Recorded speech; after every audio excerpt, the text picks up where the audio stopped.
저 깊은 바다와 저 검은 구름이 나의 눈과 나의 귀를 모두 어둡게 가리웠을 때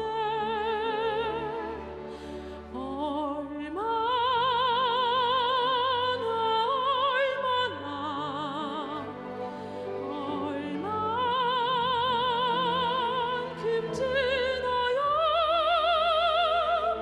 이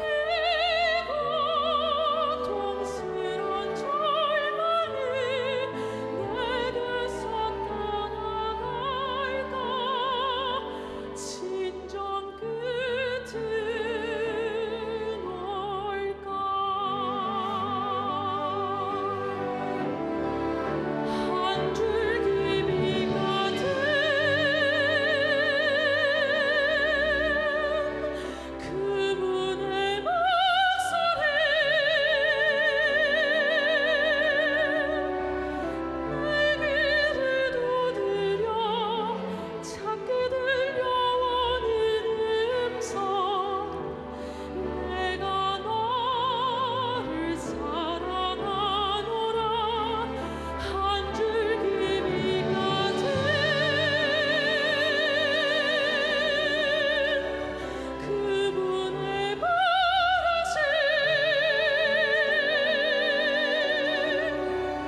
날 사랑하는 자 사랑하는 내 너를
한 줄기 비 같은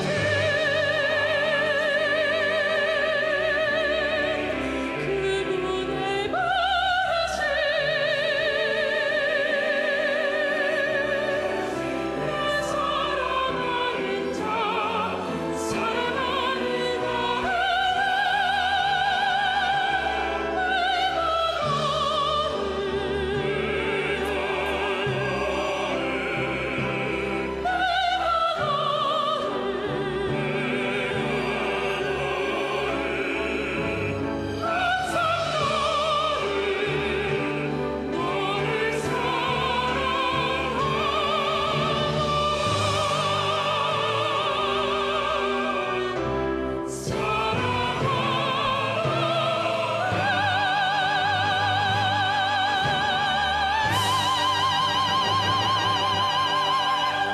할렐루야. 언제나 변함없이 우리를 사랑하시는 우리 예수님, 정말 우리를 사랑하신다는 귀한 찬양에 하나님도 아마 감격하셨을 것이고 또 우리의 마음을 뜨겁게 달구어 주심을 감사합니다. 우리 호산나 성가대를 축복하시고 더욱더 부흥되게 하시고 오늘 또 부족한 종을 통하여 말씀을 전할 텐데 하나님 주의 종을 감추시고 주님께서 성령의 도구로 사용하여 주시옵소서. 미참한 발걸음들을 재촉하시기를 바라오며 예수님의 이름으로 기도 올렵나이다. 아멘. 캄보디아에서 한국으로 시집을 온 한 여인이 있었습니다. 남편하고 나이가 20살 차이가 넘었대요.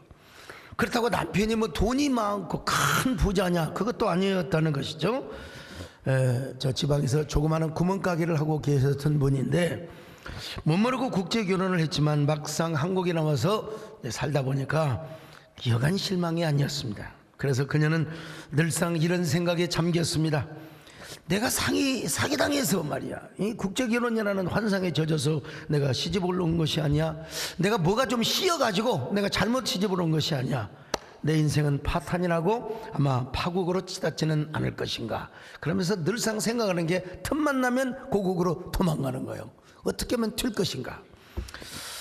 그렇습니다. 그녀에게는 결혼 생활에 아무런 낙도 없었고 희망도 없었습니다. 그녀 인생이야말로 광풍도도를 만나고 풍랑을 만났던 사람이죠. 그 풍랑 속에서 빠져서 허우적거리는 인생을 살아가고 있었습니다. 근데 여러분, 희한한 건요, 그런 그녀에게 남편은 단 한 번도 성질을 부리거나 꼬라지를 부린 적이 없어요. 어느 날 남편이 그녀에게 따뜻한 손을 잡고 어디론가 데려갔습니다. 그곳이 어딘 줄 아세요? 당구장입니다. 당구장.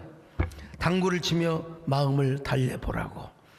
근데 그녀에게는 당구에 천재적인 소질이 있었던 것입니다. 그래서 얼마간을 치더니 몇십 년을 당구를 쳤던 남편보다 훨씬 더 아주 당구 실력이 부쩍 늘어가는 거예요. 그러더니 아니, 국내 당구 선수권대회에서 1등을 차지하고 캄보디아에 가서 1등을 차지하고 아시아 선수권대회에서 1등을 차지하게 되고 마침내 세계 선수권대회에서 2위를 기록하는 쾌거를 이루게 되는 것입니다. 세상에 그녀는 우울한 늪에서 허우적거리다가 하루하루가 날마다 신선하고 얼마나 해피하고 블레싱한 삶을 살았는지 몰라요. 남편과 결코 헤어지지 않았습니다. 남편과 함께 대회 나가서 받은 상금을 가지고 불우한 청소년들을 돕고 불우한 아동들을 돕는 그야말로 원더풀한 삶을 살아갔어요. 그 여자 이름이 누군 줄 아십니까? 스롱 피아비라고 하는 여자입니다. 여러분, 저 당구 잘 치게 생겼지 않습니까?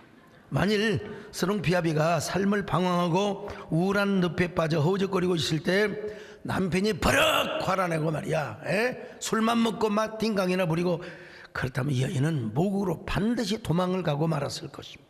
그러나 남편이 20살 이상이나 차이가 났음에도 불구하고 항상 그녀를 따뜻하게 대해주었어요. 그리고 손을 내밀어 당구장으로 인도하여 그녀의 손에 큐대를 잡게 하였어요. 여러분, 보통 모르는 사람은 큐대라고 하는데 당구를 친 사람은 큐대라고 한답니다. 우리 이재훈 의료 목사님한테 배웠어요. 일부 예배 때 큐대라고 했더니 아닙니다, 목사님, 큐대라고 해주세요. 자, 그렇게 함으로써 그녀의 인생이 전혀 새로운 인생이 되게 하였고 원더풀하며 어메이징하며 블레싱한 삶을 살았다는 것입니다. 얼마나 따뜻하고 감동적인 이야기입니까? 자, 그런데 오늘 본문에서도 광풍을 만나 허우적거리고 있는 제자들에게, 그리고 물에 빠져 허우적거리고 있는 저 베드로의 손을 따뜻하게 내밀어 주시는 사건을 소개하고 있습니다. 이 사건이 있기 전에 예수님께서는 보리떡 5개와 물고기 2마리로 5,000명 이상을 먹이는 기적을 베풀어 주셨지 않습니까? 그런 기적이 일어났을 때 얼마나 분위기가 막 들떴겠습니까? 그런 기적을 일으키고 나서 여러분, 예수님은 제자들을 재촉하여 갈릴리 호수로 건너가게 하신 후에 예수님은 한적한 곳에 가서 하나님과 깊은 영적인 관계를 갖고 있었습니다. 예수님은 제자들에게 왜 급히 갈릴리 호수를 건너편으로 건너가라고 그렇게 말씀하셨을까요? 여러분, 그리고 군중들을 막 해산시켜 버렸어요. 그 이유가 요한복음에 보면 잘 나와 있습니다. 요한복음 6장 14절로 15절을 같이 봅니다. 시작. 그 사람들이 예수께서 행하신 이 표적을 보고 말하되 이는 참으로 세상에 오실 그 선지자라 하더라. 그러므로 예수께서 그들이 와서 자기를 억지로 붙들어 임금으로 삼으려는 줄 아시고 다시 혼자 산으로 떠나가시니라. 자, 예수님께서 그들을 민망히 여기셔서 그들을 불쌍히 여기셔가지고 5,000명을 먹이고 2만 명을 먹이고 5병의 기적을 이루어 주신 것은 사실입니다. 그러자 백성들이, 무지몽매한 백성들이 뭐라고 그러냐? 예수 그리스도를 정치적인 메시아, 이 세상의 임금으로 삼으려고 작정을 한 겁니다. 혁명적 분위기, 소위 말하면 그야말로 쿠데타를 일으키려고 했던 것입니다.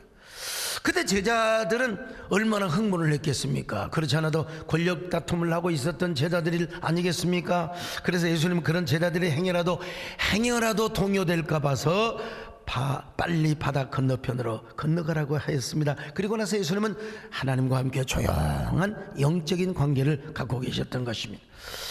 그런데 예수님께서 기도를 하시는 동안에 제자들은 바다 한복판에서 얼마나 정말 그 풍랑과 싸우고 있었는지를 몰라요. 14장 24절로 25절 볼까요? 시작. 배가 이미 육지에서 술이나 떠나서 바람이 거스름으로 물결로 말미암아 고난을 당하더라. 밤 사경에 예수께서 바다 위로 걸어서 제자들에게 오시니. 여러분 여기 보세요. 밤 사경까지 고생을 진탕했어요. 여러분 밤 사경은 새벽 3시부터 6시를 말하는데 그냥 4시라고 생각하면 됩니다. 4시. 그런데 밤 사경 새벽 4시 5시까지 죽어라 노를 지었는데 몇 일을 갔느냐? 10리밖에 못 갔다고. 10리밖에 못 갔다. 10리도 못 가서 세상에 펄병이나 벌었어. 자, 요한복음 6장 19절 같이 봅니다. 시작. 제자들이 노를 저어 10여리쯤 가다가 예수께서 바다 위로 걸어 배에 가까이 오심을 보고 두려워하거늘. 자, 그러니까 지금 이걸 다 본문을 딱 해서 이제 요한복음과 다시 함께 구조 분석을 해본다면 저녁에 아마 7시쯤에 출발을 했다면 자그마치 최소한 8시간 아니면 11시간 동안 어디밖에 못 갔느냐면 10여리밖에 못 갔어요. 노를 저어도 9시간 10시간 동안에 노를 저어도 10리밖에 못 갔다는 것입니다. 그만큼 큰 광풍이 일었다는 것입니다. 그러니 배가 더 이상 나갈 수도 없고 여러분 파선 직전에 놓여 있었습니다. 3시간이면 노를 저어서 갈릴리 바다를 건너갈 수가 있어요. 근데 10시간 동안 노를 저어서 10여리밖에 못 갔으니 아마 그들은 이제 포기했어요. 죽음의 공포가 머물러 그냥 몰려오고요. 그리고 그냥 배가 언제 이제 뒤집어질지 모르는 상황 속에 있었어요. 몇 시간 전만 해도 그들은 들떠 있었습니다. 예수님께서 물고기 2마리와 보리떡 5개를 가지고 5,000명을 먹이니까 거기에 5,000명 애들까지 한 2만 명 될 거 아니요. 전부 예수님을 왕으로 만들자고 말이요. 그러니까 여러분 제자들은 막 들떴어요. 그런데 그 들뜬 사건 이후에 뭘 하고 있요? 고난을 당하고 있는 것입니다. 그렇습니다. 여러분 우리의 신앙생활도 축복을 받고 나면 거의 어김없이 여러분 고난을 당합니다. 육적인 축복인 뿐만 아니라 세상적인 축복인 뿐만 아니라 영적인 은혜, 깊은 은혜를 받고 오면 반드시 여러분 우리를 시험하는 고난이 찾아오게 되어 있어요. 이것이 우리 그리스도인이 겪는 우리 그리스도인 뿐만 아니라 옛날에 여러분 사자성어로 호사다마라는 말이 있지 않습니까? 좋은 일이 있으면 항상 마가 낀다 이 말이죠. 여러분 우리 그리스도인이 겪는 2가지 경험이 있는데 하나는 축복이고 하나는 고난이란 말입니다. 그래서 제자들도 말로 할 수 없는 기적을 경험한 다음에 지금 말로 할 수 없는 고난을 당하고 있는 것입니다. 제자들은 왜 고난을 당해야 했을까요? 그들에게 반드시 고난이 필요하였기 때문에 주님이 고난을 주셨던 것이죠. 고난이 없으면 여러분 반드시 들뜨게 되어 있습니다. 오버하게 되어 있어요. 반드시 오버액션을 하게 되어 있습니다. 여러분 우리가 들뜨면 누가 찾아옵니까? 반드시 찾아오는 손님이 있는데 이 마귀라는 손님이 찾아와요. 그래서 우리를 막 거만하게 우리를 교만하게 하고 막 우리가 막 대단한 존재인 것처럼 그러면서 하나님과 멀어지게 된다 이 말이죠. 여러분요. 그런데 고난을 당하게 되면 고난을 통하여 고난이 나의 거울이 되는 거예요. 나는 어떤 사람인가? 나는 어떻게 하나님을 섬겨야 될 사람인가? 스스로 겸손한 사람이 된다는 것이죠. 그래서 하나님은 항상 우리에게 2 주제로 우리의 삶을 인도하십니다. 하나는 축복이고 하나는 고난이라는 거예요. 축복을 통해서 하나님의 살아계심을 경험하게 합니다. 고난을 통해서 나를 낮아지게 하고 나를 겸손하게 하고 비하하게 만든다는 것입니다. 그런데 분명히 우리가 알아야 할 사실이 있습니다. 아무리 우리가 고난을 당하고 시험을 당한다 할지라도 하나님은 감당할 수 없는 시련과 고난은 주시잖아요. 감당할 수 있는 것만 주시는 거예요. 그 고난을 통해 우리를 성숙하게 만드는 것이죠. 자, 고린도전서 10장 23절입니다. 시작. 사람이 감당할 시험 밖에는 너희가 당한 것이 없나니 오직 하나님은 미쁘사 너희가 감당하지 못할 시험 당함을 허락하지 아니하시고 시험 당할 즈음에 또한 피할 길을 내사 너희로 능히 감당하게 하시느니라. 하여간 어떻습니까? 감당할 수 있는 시련을 주실 뿐만 아니라 감당 못하면 피할 길을 열어주신다는 것입니다. 여러분, 그러니까 뭐예요? 걱정하지 말라는 겁니다. 염려하지 말라는 거예요. 걱정도 팔자라고 염려하지 마시기를 바랍니다. 여러분에게 어떤 염려가 있습니까? 오늘 주님 앞에 맡기시기를 바랍니다. 아무것도 염려하지 마시기를 바랍니다. 고난 중에 주님이 찾아오셔요. 여러분 가운데 운행하십니다. 오늘 여러분 가운데 역사하십니다. 여러분에게 큰 길을 내주십니다. 이 하나님을 믿으시면 아멘합니다. 주역이 운행하시네. 나 경배해. 주 경배해. 주역이 역사하시네. 나 경배해. 주 경배해. 우리 몸 만지시네.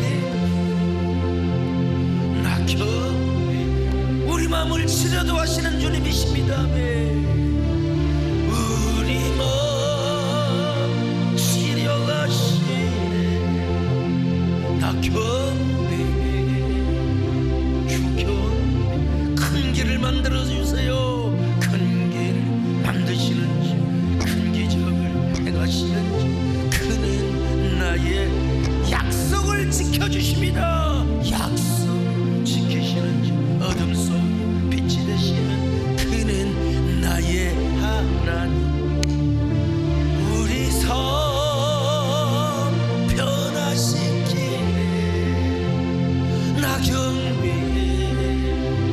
주 경배해. 우리 몸 고쳐주시네. 나 경배해. 오늘 본문도 그렇지 않습니까? 제자들이 이제는 포기하고 절망하고 죽음 앞에 직면에 이르러서 그때 주님이 찾아오시는 거예요. 자, 마태복음 14장 25절로 26절 시작. 밤 사경에 예수께서 바다 위로 걸어서 제자들에게 오시니 제자들이 그가 바다 위로 걸어오심을 보고 놀라 유령이라 하며 무서워하여 소리 지르거늘. 주님이 찾아오시잖아요. 언제 찾아오셔요? 밤 사경에 우리가 포기하고 절망할 때, 내 인생 끝났어. 이 생망이야. 나는 망해버렸어. 그때 주님이 찾아오신다는 것입니다. 그 밤 사경, 가장 깊은 새벽에 제자들이 절망하고 두려워하고 그리고 염려하고 포기하고 있을 때 여러분, 주님이 그때 찾아오셨다는 것입니다. 여러분, 무슨 말이냐? 주님께서는 사람이 포기할 때 찾아오십니다. 포기할 때. 제자들은 밤새도록 최선을 다했습니다. 그들의 모든 방법과 경험을 다 동원했습니다. 그런데 파도를 못 이겨요. 저 산더미 같은 파도를 이길 수가 없어요. 쫑나무 나무 빼가지고는 말이요. 그런데 그때 주님이 찾아오셨다는 거예요. 그래서 우리가 또다시 겸손의 진리를 배우게 되는데요, 인간의 끝이 하나님의 시작이다. 이 죽여주는 말씀입니다. 인간의 끝이 하나님의 시작이다. 여러분 한번 따라합시다. 인간의 끝이 하나님의 시작이다. 오늘 따라하신 분만 이런 하나님의 은혜가 있기를 축원합니다. 인간의 절망과 패배는 곧 뭐냐? 하나님의 소망이요 하나님의 승리가 된다는 것입니다. 여러분, 고린도후서 1장 8절로 9절을 같이 보실까요? 시작. 형제들아, 우리가 아시아에서 당한 환난을 너희가 모르기를 원하지 아니하노니 힘에 겹도록 심한 고난을 당하여 살 소망까지 끊어지고 우리는 우리 자신이 사형 선고를 받은 줄 알았으니 이는 우리로 자기를 의지하지 말고 오직 죽은 자를 다시 살리시는 하나님만 의지하게 하심이라. 여러분, 살 소망이 끊어져 버렸어요. 이미 사형 선고나 다름이 없어요. 이제 죽은 자요. 근데 왜 하나님이 이런 환난을 주시고 고통을 주셨느냐? 자기를 의지하지 말고, 참 단순해요. 나 자신을 의지하지 말고 하나님만 의지하게 하실 목적으로 어려운 난관을 주셨다는 것입니다. 여러분, 우리가 포기할 때 하나님이 움직이십니다. 여러분, 우리의 교만이 꺾어지는 그 순간 하나님의 은혜가 물밀듯 밀려온다는 사실을 믿으시기를 바랍니다. 우리 예수님께서는 한적한 곳에서 기도하고 계셨지만 제자들이 고난당하고 있는 걸 다 보고 계셨어요. 다 알고 계셨어요. 물론 주님이 일찍 와서 도와줄 수 있어요. 그러나 그때는 제자들의 열정이 너무나 커, 너무나 열심히 노를 젓고 있단 말이죠. 그들에게 상처가 될 수 있어요. 자신들의 방법과 경험이 아직도 살아있거든요. 주님이 오셔서 역사하실 필요가 없는, 여러분이 잘하는데 주님이 와서 왜 도와줘요? 다 제자들이 어부 출신들 아닙니까? 대부분요. 근데 노를 짓다가 마침내 지쳤어요. 아, 우리 방법으로 안 된다, 내 힘으로는 안 되는구나. 예, 그럴 때 여러분, 사람들이 포기하고 제자들이 포기할 때, 그때 주님이 찾아오시게 된 거예요. 인간의 실패와 한계가 하나님의 은혜의 시작이다. 나 어떻게 이런 말을 내가 만들었는지 나도 모르겠어요. 인간의 실패와 한계가 하나님의 은혜의 시작이 된다. 믿으시면 아멘 하시길 바랍니다. 우리가 좌절하고 포기할 때 주님이 찾아오신다는 거예요. 언제? 밤사경. 밤사경은 우리가 지치는 시간입니다. 여러분, 우리가 절망하는 시간입니다. 우리가 두려워하는 시간입니다. 우리가 걱정하는 시간입니다. 근데 주님께서는 이걸 다 보고 계셨다니까요. 다 보고 계셨어요. 한 번도 주님의 눈동자는 제자들을 떠나본 적이 없어요. 그러다가 그들이 모든 걸 포기하고 지쳐 있을 때, 주님이 그때 절묘한 타이밍에, 우리 하나님 어떤 하나님이요? 타이밍, 절묘한 타이밍의 하나님, 바로 그때 찰나에 주님이 나타나신 것입니다. 주님이 찾아오지 않으면 그들은 허우적거리다가 물에 빠져다 죽어요. 그래서 예수님은 급하게 찾아오셨어요. 얼마나 급하셨으면 바다 위를 걸어서 세상에, 자 25절 같이 봅니다. 시작. 밤사경에 예수께서 바다 위로 걸어서 제자들에게 오시니, 얼마나 급하셨으면 세상에 바다 위를 걸어. 나는 아무리 다른 경전을 봐도 공자님이건 부처님이 바다 위를 걸었다는 걸 본 적이 없어요. 성경에만 예수님이 바다 위를 걸어온 걸 우리에게 소개해주고 있습니다. 여러분, 근데 바다 위로 걸어오니까 이 제자들이요, 어메, 귀신이래, 귀신. 물귀신이 나타났어. 유령이 나타났어요. 바다 귀신, 용왕이 나타났어. 이렇게 착각. 그도 그럴 것이 어떻게 예수님이 물 위로 걸어오는 걸 어떻게 상상이나 했겠어요. 자 26절을 같이 봅니다. 시작. 제자들이 그가 바다 위로 걸어오심을 보고 놀라 유령이라 하며 무서워하여 소리 지르거늘. 여러분, 국가대표 유도 감독을 하신 저 유성근 장로님도 산에 가다가 귀신 얘기를 하면 놀래요. 저 아무리 성질이 더럽기로 유명한 우리 김문기 장로님도 저 뭡니까, 산에 가다가 귀신 하면은요 주저앉아 버릴 때가 있어요. 귀신이 왜 무섭습니까? 여러분, 귀신보다 세신 예수님이 우리 안에 계시는데, 할렐루야. 믿음이 적은 자들아 왜 의심하였느냐? 근데 우리 속에는 성경의 스토리보다는 이게 뭐냐면 어렸을 때부터 들은 그 귀신 이야기. 아이고, 그 전설의 고향에서 귀신이 나타날 때 어떻게 나타납니까? 다리 이거 새벽에 철야기도 때 해야 되는데 그래가지고 이런 드라마를 보면 화장실을 못 가. 이 바보들이 화장실을 못 가. 참, 그때 주님이 뭐라고 말씀하셨습니까? 나니 두려워 말라, 염려 말라, 내가 너를 지켜줄 것이다. 염려 마라, 더 이상 두려워하지 마라. 27절입니다. 시작. 예수께서 즉시 이르시되 안심하라, 나니 두려워하지 말라. 여러분, 우리의 인생의 끝이 하나님의 시작이라는 것 또다시 강조합니다. 그런데 우리 인생의 끝자리가까지 도달할 때까지 여러분, 주님께서 우리 역경을 다 보고 있다는 거예요. 함께하고 있다는 거예요. 여러분, 제자들의 그 고난당하는 거 주님이 한 번도 눈을 떼신 적이 없었어요. 그러다가 마침내 그들이 포기하고 좌절할 때, 두려워할 때, 그들이 염려할 때, 그들이 막 그냥 애통할 때 주님이 나타나셨어요. 나타나셔서 아무것도 염려하지 말아라, 아무것도 두려워하지 말아라, 모든 걸 나에게 맡겨라, 내가 너와 함께하라, 내가 너와 함께하리니 두려워하지 말며 놀라지 말라. 할렐루야. 아무것도 두려워 주 너의 하나님 지켜주시네. 놀라지 말, 겁내지 말, 주님 나를 지켜주시네. 내 맘에 힘이 겨워 지칠지라도 주님 나를 지켜주시네. 세상에 험한 풍파 몰아칠 때도 주님 나를 지켜주시네. 주님은 나의 산성이여, 주님은 나의 산, 주님은 나의 요새가 되십니다. 주님은 나의 요새, 주님은 나의 산성, 나의 힘이 되신 여호와. 다시 한번 우려만 합니다.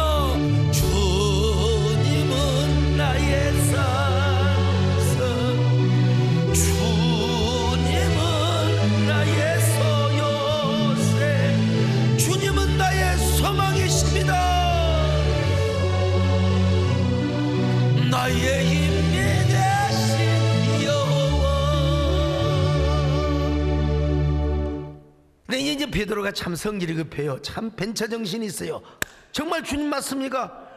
주님이 맞다면 나도 이 바다 위를 걸어가게 하소서. 진짜 무식이 용감하다고. 용감해 베드로는요. 왜 주님께서 오케이, 전제가 있어. 너 시선을 똑바로 나를 봐야지. 옆에 보면 안 돼. 절대로 곁눈질하면 안 해. 성경에 나와 있지 않지만 그 보나마나 주님이 전제하신 거, 나만 믿고 따라와, 너는 나만 믿고 따라오라 이거요. 자, 그래서 베드로가 물 위를 걸어갔어. 진짜 꿈 같은 순간입니다. 물 위로 걸어가. 어떻게 걸어가요? 걸어가. 꿈이 아니야, 현실이야. 자, 28절 29절 시작. 베드로가 대답하여 이르되 주여 만일 주님이시거든 나를 명하사 물 위로 오라 하소서 하니 오라 하시니 베드로가 배에서 내려 물 위로 걸어서 예수께로 가되. 참 대단해요. 요즘 같으면 여러분 그 어디에 기록이 되느냐? 기네스북에 기록돼야 돼요. 아, 주님이 딱 가는데, 예수님 제가 물 위를 걸어가겠습니다. 야, 이거 동영상 찍어놓으면 이거 끝내주는 거예요. 끝내주는. 그 어떻게 베드로가 물 위를 걸어갈 수 있었을까요? 이유는 딱 하나요. 주님의 말씀을 붙들고, 그는 주님의 말씀에 의지하여 세상에 그물이 찢어지도록 고기 잡는 걸 경험했거든요. 주님의 말씀을 붙들고, 그리고 시선은 오직 자신의 시선의 채널이 오직 주님을 향하여 고정이 되어 있을 때, 주님을 바라보고 갈 때, 세상에 물 위에 떠서 걸어가게 되는 거예요. 이야, 이런 기적이 어디 있느냐 이 말입니다, 여러분.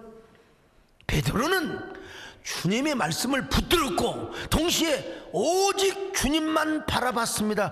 시선의 채널을 주님께 고정을 하였습니다. 여러분, 절대로 환경 따위, 저 파도, 저 따위 저거 보지 않았어요. 저 보지 않았어요. 주님만 바라봤어요. 왜냐하면 우리 주님은 환경보다 크신 예수님이시고, 상황보다 크신 예수님이시고, 문제보다 크신 예수님이요. 그래서 물길로 걸어갔어요. 원더풀합니다. 어메이징합니다. 여러분 얼마나 해피한지 신납니다. 여러분요, 오늘 우리도 마찬가지입니다. 절망할 상황을 바라보고 절망할 조건을 바라보니까 여러분 우리가 두려워지는 거예요. 정말 우리가 어떤 상황에서도 주님을 향한 시선의 채널이 고정되어 있다면, 곁눈질하지 않고 주님만 바라보고 살아간다면, 여러분 우리는 아무것도 염려하지 않습니다. 아무것도 염려하지 않아요. 두려워할 이유가 없습니다. 그래서 베드로도 자신의 시선을 예수님께 맞추며 물길을 걸어가고 있었습니다. 이제 문제는 뭐냐면 베드로가 사고를 친 거예요. 사고를 쳤어요. 무슨 사고를 쳤느냐? 큰 사고도 아니요. 주님을 바라보던 이 눈동자가 곁눈질을 하였어요. 왜 곁눈질을 하느냐 이거요. 왜? 여기를 봐야 되는데 또 왜 이렇게 보냔 말이야. 곁눈질을 참. 그 곁눈질을 하는 순간 여러분 보세요. 산더미 같은 파도가 막 베드로를 향하여 우와 밀려오는데 베드로가 어찌하스게. 진짜 주님을 바라봐야 되는데 저기 저 성가대보다도 더 엄청난 파도가 배를 향하여 자기를 향하여 밀려오니까 어찌하스게. 베드로가 갈릴리 사람이잖아. 그러니까 사투리를 했지. 어찌하스게. 참. 그래서 그 두려움과 당혹감 속에서 그냥 어찌할 바를 모르다 물속에 빠져버렸어요. 물속에 빠져버렸어요. 30절을 같이 봅니다. 시작. 바람을 보고 무서워 빠져가는지라. 바람을 보고 광풍을 보고 무서워하였어요. 물이 빠져버렸어요. 여러분, 우리에게 정말 교훈이 우리에게도 임하는데요. 정말 우리가 오늘날도 예수님을 믿고 예수님만을 바라보면 불가능한 일도 가능하게 됩니다. 정말 우리가 한동안 주님만 바라보고 주님만을 믿고 나아가면 여러 가지 환경, 여러 가지 여건 돌파할 수 있어요. 다 돌파합니다. 이 역시도 우리가 물 위로 걸어가는 거나 마찬가지입니다. 그러다 보면 정말 내가 상상치도 못할 일들 이거 돌파해 나가요. 어떻게 했는지 모르겠어요. 아무튼 하나님 은혜로 여러분 기적의 은혜와 형통의 은혜가 임하게 되는 거예요. 오늘도 여러분 주님을 바라보시길 바랍니다. 그래서 여러분의 꼬인 문제가 해결되시기를 바랍니다. 믿음으로 해결되시길 바랍니다. 은혜로 해결되시기를 바랍니다. 아니 여러분 기적이 임하시기를 바랍니다. 여러분의 병이 떠나시기를 바랍니다. 꼬인 문제, 실타래처럼 꼬였던 문제들이 하나님의 은혜로 해결되시기를 축원합니다. 어떨 때? 주님을 바라볼 때 말입니다. 문제가 해결되고 기도가 응답되고 기적이 일어나고 축복이 넘쳐나게 오늘은 좋은 날 기쁘고 즐거운 날 하나님의 은혜가 쏟아지는 날 하나님의 은혜가 쏟아지는 날 오늘 그날이 이날이 되시기를 축원합니다. 근데 중요한 건 뭐냐면 베드로가 사고를 쳤다니까. 왜 곁눈질을 하냔 말이야. 주님을 바라보는 그 시선이 흐트러져 버렸어요. 그러니까 그 환경을 바라보며 그 집채덩어리보다 큰 파도에 그냥 진정한 믿음이 뭔 줄 아세요? 주님께서 기적을 이뤄놓은 그 상태와 결과, 그 환경을 바라보는 게 아니고 그 기적을 이뤄놓으신 그 주님을 바라보는 게 진정한 믿음입니다. 주님을 바라보는 거예요. 그 주님만 바라보고 곁눈질하지 않으면 여러분 진정한 믿음은 그 기적을 이루신 주님을 바라보는 것이기 때문에 곁눈질만 하지 않으면 우리는 베드로가 끊임없이 주님과 함께 손을 잡고 배에 올랐을 거예요. 오늘 우리가 신앙생활하는 데 있어서 가장 중요한 게 뭔 줄 아세요? 시선을 고정하는 거예요. 시선 집중. 시선 집중. 예배 때도 여러분 이 목사를 잘 봐야지. 하나. 그러다가 또 옆에서 하고 켰는지라고 그러면 안 돼요. 시선 집중. 채널 집중. 할렐루야. 예수님께 고정합시다. 할렐루야. 여러분 우리의 시선이 예수님께 고정되지 않고 곁눈질하는 순간 우리는 그냥 나도 마찬가지로 환경에 그냥 두려움의 노예가 되어버리고 마는 거예요. 그리고 우리가 물속에 빠지는 거죠. 물속에 빠지는 거예요. 그러면서 하나님 도대체 뭘 하시는 겁니까? 하나님 내가 물속에 빠져 허우적거릴 때 주님은 뭐하고 계셨습니까? 중요한 건 시선 집중을 하라니까요. 똑바로 바라보는 거예요. 대낮에도 주님을 바라봐야 되고 저녁에도 주님을 바라봐야 되고 새벽에도 주님을 바라봐야 됩니다. 여러분 이 눈동자가 무슨 눈동자인 줄 아세요? 맞추면 100만 원 여명의 눈동자입니다. 여러분 이미 1부 때 2부 때 해서 지금 다. 네, 그래요. 이따가 주민등록증 가지고 오세요. 여러분, 여러분의 시선은 어디에 있습니까? 누구를 바라봅니까? 어디에 고정이 되어 있습니까? 주님을 향하여 고정되시기를 축원합니다. 여러분의 시선의 채널이 주님을 향하여 고정되시기를 축원합니다. 여러분의 시선의 채널을 주님께 고정하세요. 할렐루야. 이 노래 있지 않습니까, 여러분? 똑바로 보고 싶어요, 주님. 온전한 눈짓으로 똑바로 보고 싶어요, 주님. 곁눈질 하긴 싫어요. 하지만 내 모습은 온전치 않아. 세상에 보는 눈은 마치 날 죄인처럼 멀리하며 외면을 하네요. 주여, 이 낮은 차를 통하여 어디에 쓰시니 이렇게 초라한 모습으로 만들어 놓으셨나요? 당신께 드릴 것을 사모하는 이 마음뿐. 이 생명도 덜러시며 십자가에 넣겠으니 하울뿐인 육신 속에 참빛을 심게 하시고 가시꾼인 세상 속에 미랄로 죽게 하소서. 오늘날 보면은 믿음이 큰 사람도 절망할 때가 있습니다. 믿음이 크고 작은 것은 주님을 얼마나 보느냐 안 보느냐에 따라서 달려있는 겁니다. 여러분, 큰 믿음을 가진 사람도 일단 시선이 집중되지 않고 환경을 보면 절망하고 근심하고 염려하게 되어 있어요. 여러분요, 이게 소목사도 마찬가지입니다. 소목사도 여러분 뭐 믿음이 대단하고 야 우리 목사님은 뭐 절망 걱정할 일이 없겠지. 여러분 웃기지 말아요.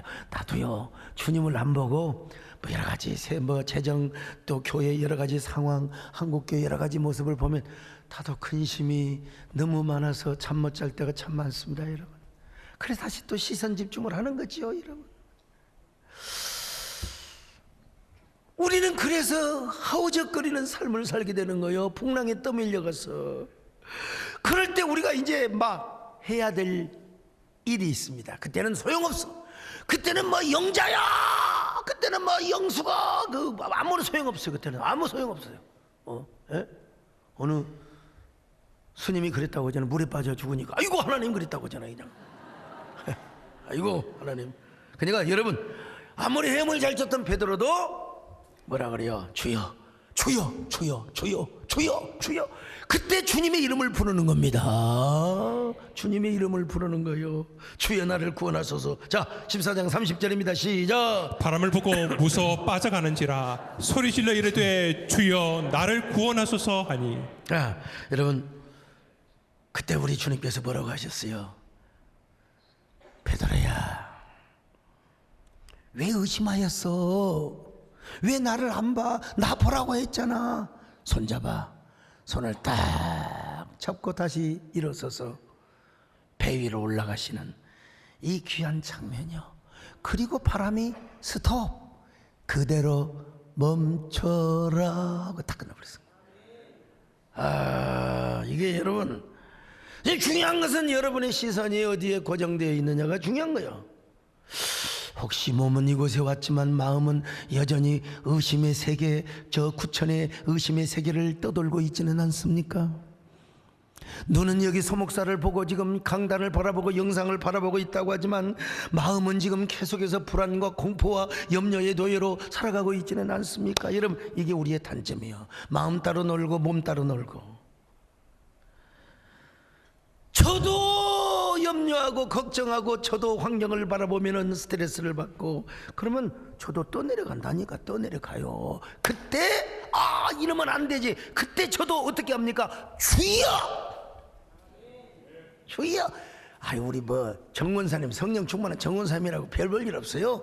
뭔 얘기 뭐 어쩌스케이. 그러다가 주여를 붙잡는 거예요. 여러분, 오늘 우리 다른 거 없어요. 그냥 주여, 우리를 구원하여 주옵소서. 문제를 해결하여 주옵소서. 난 너무나 연약한 자입니다. 주님, 의심과 불평과 두려움 속에 살았던 저를 용서하여 주시고, 주여 내 손을 붙잡아 주시옵소서.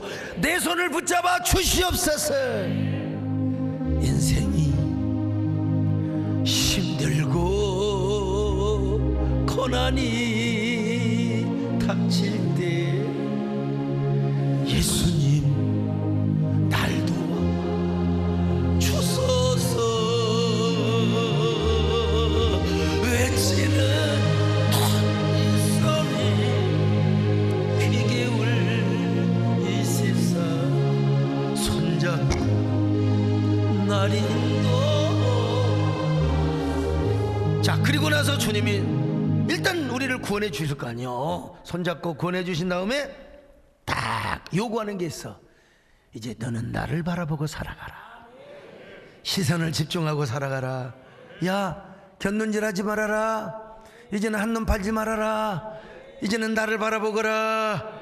의심하지 말거라. 어려운 일에서 내 이름을 부르거라. 큰 믿음을 가져가라. 여러분, 그러면서 주님께서 여러분의 손을 놓지 않아 주실 것입니다. 여러분의 손을 붙들고 계실 것입니다. 자, 이러한 경험을 했던 제자들이 뭐라고 말합니까? 그제서야 뭐라고 말합니까? 당신은 진실로 하나님의 아들이로소이다. 예? 당신은 진정으로 우리의 메시아이십니다. 자, 33절입니다. 시작. 배에 있는 사람들이 예수께 절하며 이르되 진실로 하나님의 아들이로소이다 하더라. 진실로 당신은 하나님의 아들이로소이다. 여러분, 우리에게 왜 고난이 있어요? 우리에게 고난이 있는 이유는 딱 하나요. 원치 않는 평난과 경랑이 몰려오고 있는 그 이유는 뭐냐? 우리로 하여금 하나님의 아들을 믿게 하기 위함입니다. 아이, 목사님, 우리는 다 예수를 믿어버려요. 다 우리는 예수를 믿는데 무슨 그런 말씀을 하십니까? 여러분, 예수님을 믿는다 해도, 하나님을 믿는다 해도 좀 배가 따뜻하고 등 따시면 매너리즘에 빠져요. 매너리즘에 빠져요. 우리 배 장용 장로님이 교회 오셔서 엄청난 듬뿍 복을 받으시지만 맨날 형통한 건 아니거든. 또 깨어 기도하게 하거든. 또 주님을 바라보게 하거든요. 예? 등 따시고 배부르면 이상하게 매너리즘에 빠져요. 주님과 멀어지지요. 입으로는 주여 주여 하지만은 여러분 영 마음은 딴 데가 있어요. 딴 데가 있어요. 그래서 주님께서 고난을 통하여 주님을 더 붙들게 만드는 겁니다. 주님을 더 의지하게 만드는 것입니다. 그래서 시편기자는 말하지 않습니까? 내가 고난당하기 전에는 그릇 행하였더니 고난을 당하고 나서 내가 주를 가까이 함이라고 말이죠. 여러분, 그래서 우리가 정말 고난당한 후에 주님만 바라봐야 되겠구나, 주님 앞에 시선이 얼마나 중요한가를 깨닫게 되어 있어요. 오늘 여러분 어떤 사람입니까? 어떤 상황에 처해 있으세요? 세상살이라고 하는 파도, 큰놈의 오해와 비난의 화살이 나를 번물처럼 그냥 쏘아댄다 할지라도 너무 염려하지 마세요. 내가 지금 막 세상의 파도에 그냥 헛빠져서 허우적거리고 그럴 때 여러분, 그때 당장 우리가 주님의 이름을 부르는 거예요. 지금 뭐 주님의 이름을 불러. 눈도 못 뜨고 물이 빠져서 눈도 못 뜨고 있는데 그냥 일단 주님 불러요. 주야 주야 주야 주야. 언제 뭐 마음이 더 하겠어요. 그냥 주야. 제일 빠르잖아요. 주야. 뭐 남매 오랑할게, 남매 오랑할게, 남매 오랑할게. 언제 그냥 남매 오랑할게 주야.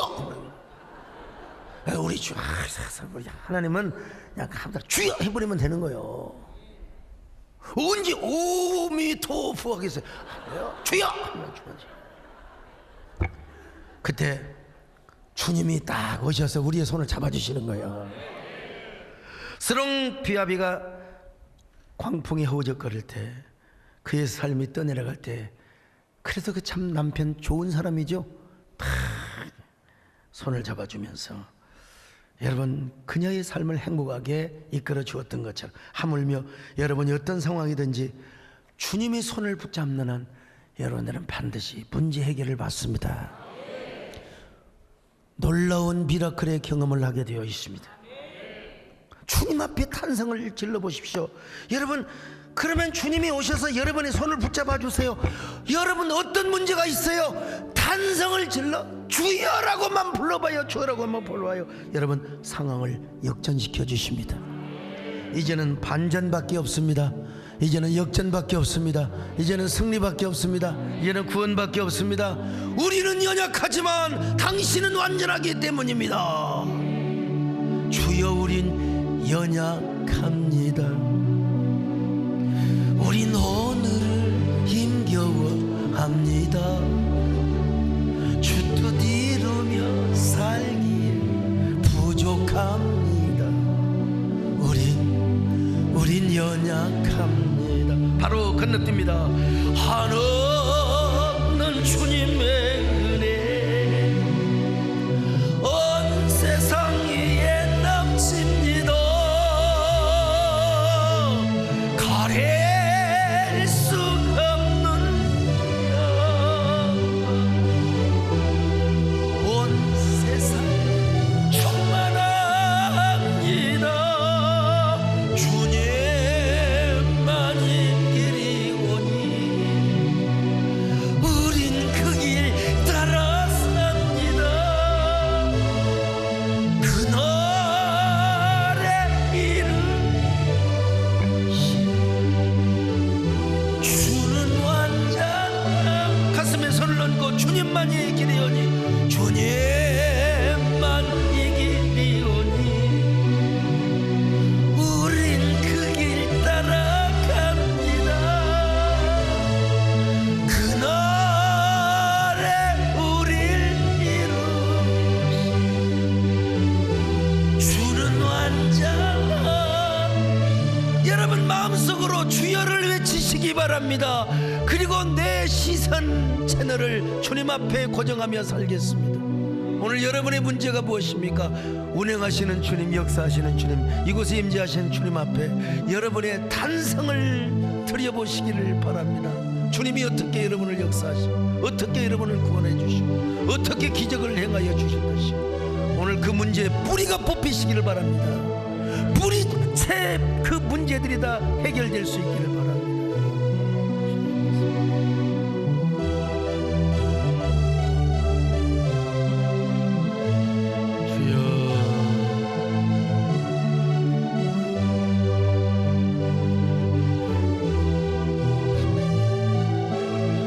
주님, 우리는 연약하지만 주님은 완전하십니다. 그 완전하신 주님을 바라보며 살아가는 것이 진정한 믿음인데 우리가 곁눈질할 때도 많았습니다. 하나님, 우리가 한눈 팔 때도 많았습니다. 등 따시고 배부르다가 우리가 주님과 멀어질 때도 많았습니다. 이제 주님을 다시 부릅니다. 주님의 손을 붙잡습니다. 그리고 다시 우리의 시선을 당신께 고정하겠습니다. 그런 신앙생활을 하겠습니다. 주님과 동행하며 살아가는 저희들 되게 하여 주시옵소서. 예수님의 이름으로 기도드리옵나이다.